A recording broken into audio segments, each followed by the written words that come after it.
nakasakop na butag na yung nag-harvest diri guys. Shout out sa all farmers. Andito naman tayo sa gilid ng kalsada, nag-harvest. Araw po ito ng linggo.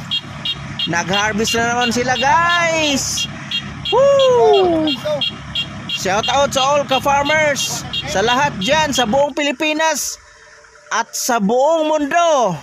Ito po ang buhay namin dito.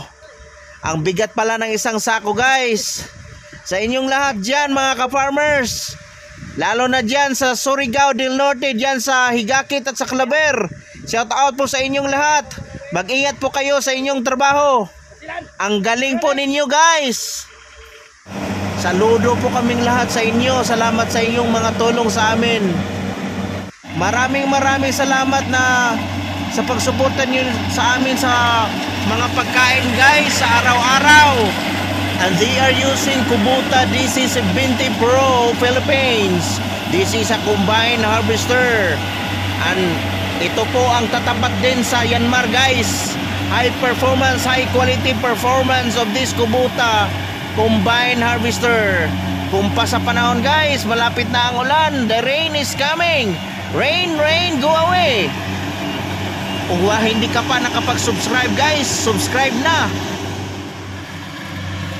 Kapag hindi pa kayo nakasunod nito at nakafollow, follow na. Shout out sa lahat ng mga farmers at mga kapobre dyan sa Higakit, Surigao del Norte, at dyan sa Claver, Surigao del Norte. Sa lahat ng nasa Surigao del Norte, sa Surigao del Sur, shout out sa inyo. Diyan sa Butuan City, Agusan del Sur, Agusan del Norte, at diyan sa Zamboanga, sa Davao del Norte, sa Cagayan, diyan sa Jinsan. Shout out sa inyong lahat diyan sa Iloilo.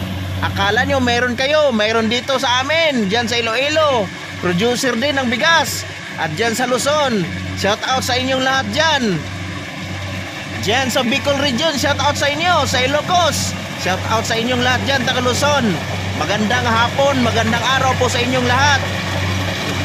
Hoping na naandyan kayo sa mabuting kalagayan. Maging masipag tayo. Kailangan nakayod ta mga kaibigan. And to the whole world, to our farmers, shout out to Vietnam, to the Indonesia, to Thailand, shout out to all the farmers. And to the United States, in Europe, shout out to all of you. Shout out to you. God bless you all.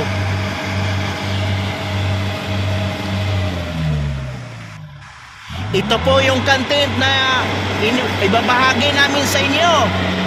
Huwag kayong mawala. Just keep on watching guys. Ito ang buhay ng magsasaka.